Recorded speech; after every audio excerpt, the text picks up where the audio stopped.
আলোচনা বিষয়বস্তু নিয়েছি পিতা সন্তানের লেনদেন। অবশ্যই হাকিকত তুলে ধরা হবে। আমরা লেনদেন বলতে কি বুঝি তা বোঝার চেষ্টা করবেন ইনশাআল্লাহ। সকলে উপস্থিত হতে পেরেছি, এই শুকরিয়া আদায়তে অন্তরস্থল থেকে বলে আলহামদুলিল্লাহ।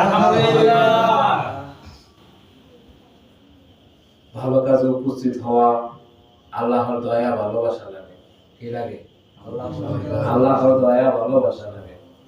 আর খারাপ কাজে উপস্থিত হওয়া এটা আল্লাহর রাজি খুশির বিপরীত। কার রাজি খুশি?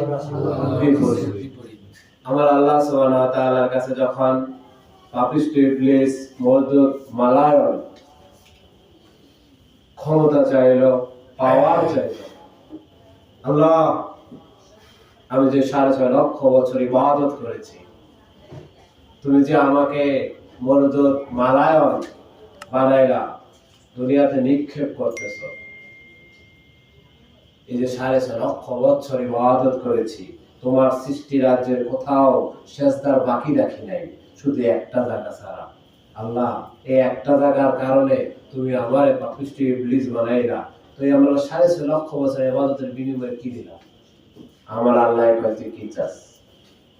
বলছে এক জায়গায় সেজদা না দেওয়ার কারণে তুমি আমার ইবলিস বানাইছো, তার বংশধর কিয়ামত পর্যন্ত আমি রক্তের শিরায় উপশিরায় ঘুরে পাপের পথে নিয়ে যাব, এ আমার প্রতিজ্ঞা। আমার আল্লাহকে দিলাম, কিন্তু যারা তোর মতো তুই তাদেরকে পাপিষ্ঠ বানাইতে পারবি, কিন্তু আমার বান্দা যখনই আমার কাছে ক্ষমা চাইবে আমি তাকে ক্ষমা করে দেব।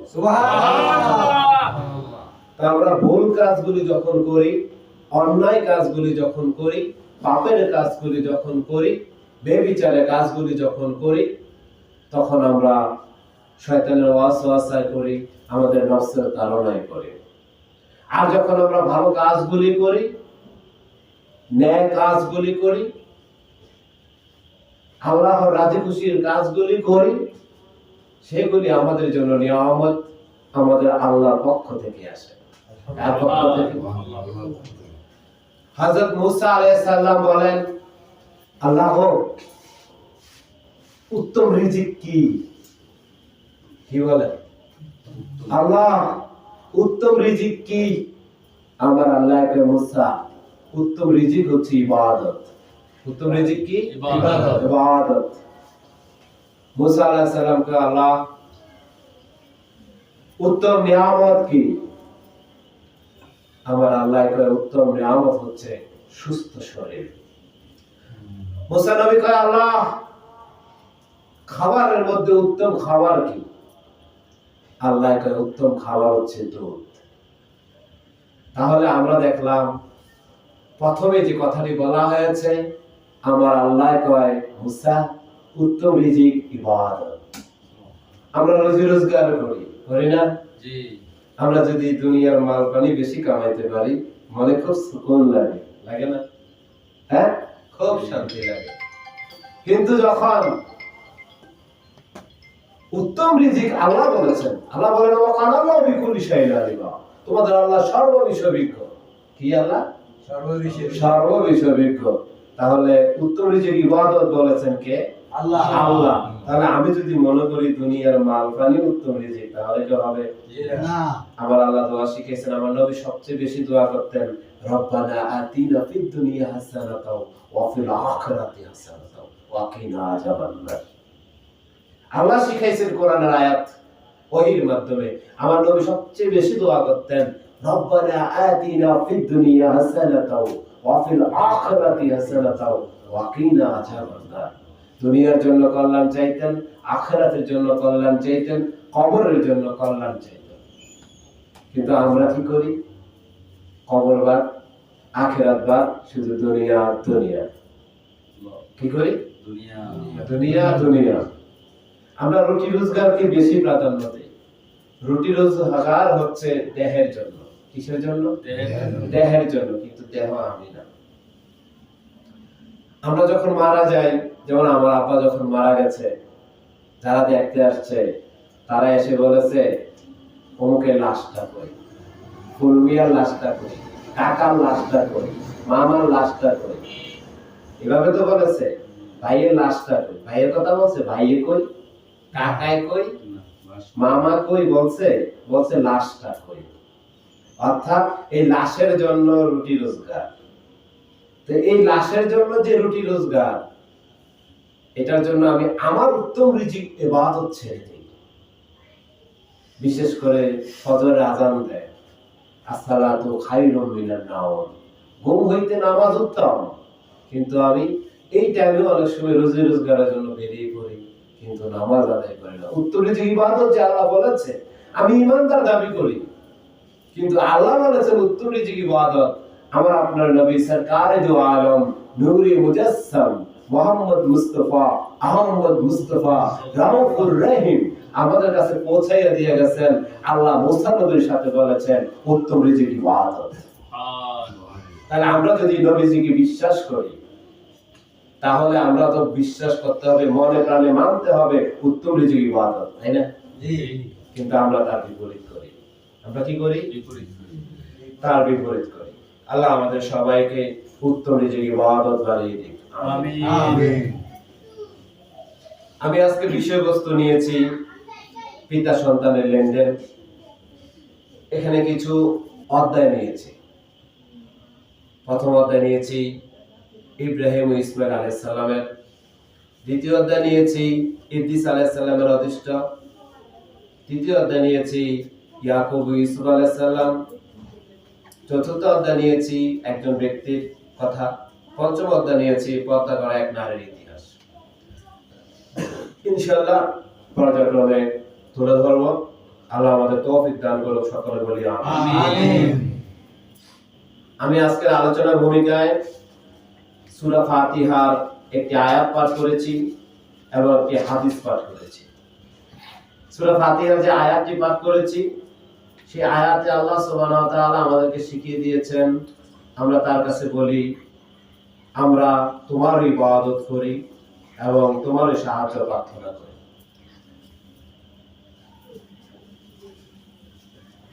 আর যে হাদিসটি পাঠ করেছি, সে হাদিস আল্লাহ রাসূল বলেন মান কালা, যে বলবে লা ইলাহা ইল্লাল্লাহ, কোন ইলাহ নাই, কোন মাবুদ আল্লাহ ছাড়া, ফাদা খালাল জান্নাহ, সে জান্নাতে প্রবেশ করবে। সুবহান। এখন আমরা সবাই দাবিদার, আমরা সবাই বলি লা ইলাহা ইল্লাল্লাহ, তাই না? জি। লা ইলাহা ইল্লাল্লাহ যখন আমরা বলবো, আমাদের কাজে কর্মে মিল থাকতে হবে। কি থাকতে হবে? কাজে কর্মে মিল থাকতে হবে। এখন দেখেন, কারো পিতা যদি লালন পালন না করে, সন্তান কষ্ট পায়, পিতার প্রতি নারাজ থাকে, আসলে আমাদের পালন কর্তা কে? আল্লাহ। এখন আমি যদি বলি আমার পিতা আমাকে লালন পালন করেনি, তাহলে আমার পালন কর্তা যে আল্লাহ, আমি কি লা ইলাহা ইল্লাল্লাহ আছি? হ্যাঁ, আমি কি লা ইলাহা ইল্লাল্লাহ আছি?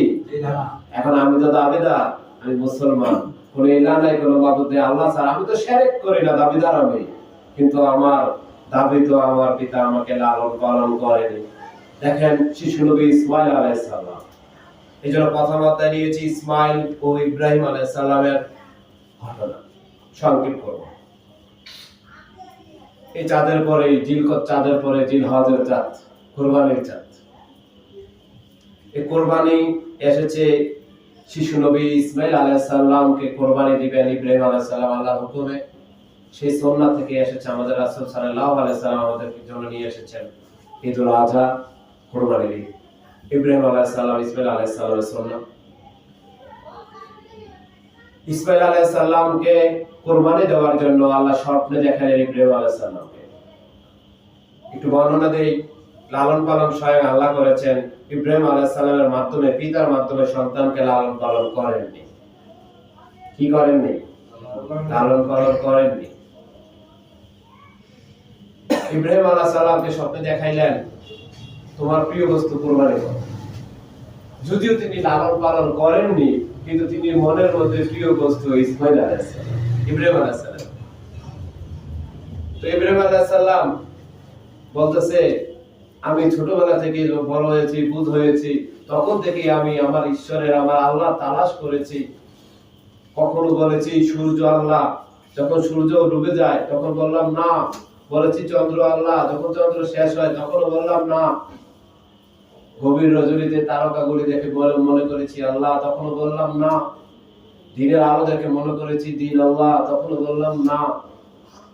এত জ্ঞান আল্লাহ আমাকে দিয়েছেন, আমি সর্বশেষ এক আল্লাহতে বিশ্বাসী হয়েছি।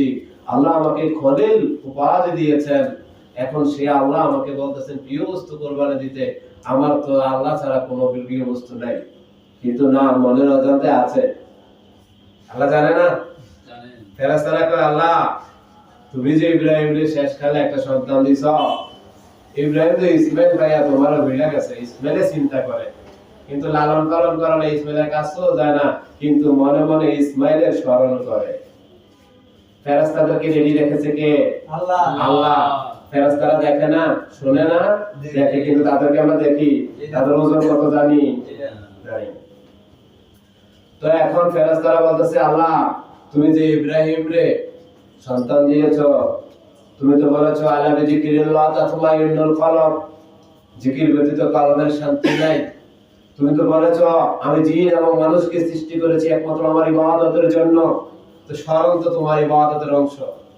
ইব্রাহিম তো তার ইসমাইলের স্মরণ নিচ্ছে, তোমার ইবাদতে শরীক হচ্ছে না। আমার আল্লাহ ইব্রাহিম আলাইহিস সালামকে স্বপ্নে দেখালেন তোমার প্রিয় বস্তু কুরবানি করো। তিনি অবট কুরবানি করলেন।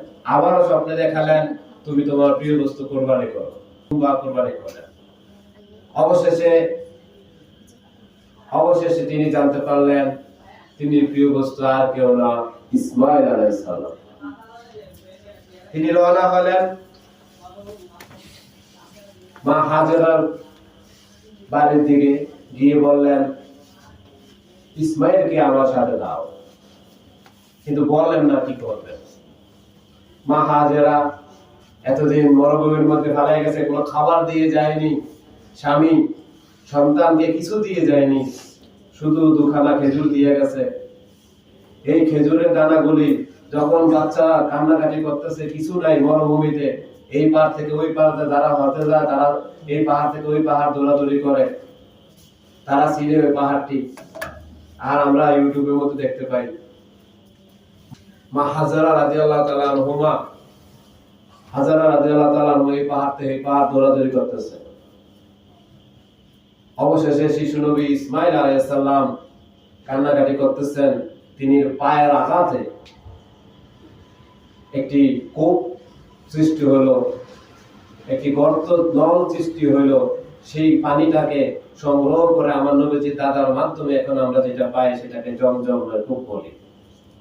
আর এই পানি পেয়ে মরুভূমিতে খেজুরের দানাগুলি রোপণ করলেন। এখন আরব কান্ট্রিতে যে খেজুরগুলি, তা মা হাজারা সর্বপ্রথম রোপণের বীজ। এই খেজুর দিয়ে তিনি সন্তান সহ লালন পালন করে একটু বড় করলেন। এমন অবস্থায় আমার মা বোনদেরকে যদি সন্তান সহ স্বামী ফালাইয়া যেত, আর এই সন্তানের জন্য স্বামী আসতো, তাও আমার সন্তানকে দিত না। তো নাই, আবার শয়তান গিয়ে ছেড়ে দিচ্ছে, ও হাজারা তোমার স্বামী সন্তানকে কেন নিতে আসছে জিজ্ঞাসা করো। মা হাজারা কয় কেন? সুফি বেশে আসছে, সাধু বেশে আসছে শয়তান। আয়েশা কয় বলো তোমার সন্তানকে কেন নিতে আসছে, ইব্রাহিমকে জিজ্ঞাসা করো, সে তোমার সন্তানকে নিয়ে কুরবানি দিবে। বলেন তো আমার আপনার মা দিব? মা হাজারা জ্ঞান আল্লাহ দিচ্ছে, জ্ঞান ছাড়াইয়া কয় সে কি নিজের ইচ্ছা করবে না কারো হুকুম? আল্লাহর হুকুম। শয়তান তো, কিন্তু আল্লাহর কথা মিথ্যা কথা তো কইতে পারে না। এবার মা হাজারা কয় আল্লাহ যেহেতু হুকুম করছে করো, আলহামদুলিল্লাহ, আল্লাহ যেহেতু হুকুম করছে করো, কারণ আল্লাহর মা আল্লাহ। ওরা খালি বলতে পথের মধ্যে মারও তো ধোকা দিল। এবার পুত্রের কাছে এসে ইসমাইল আলাইহিস সালামের কাছে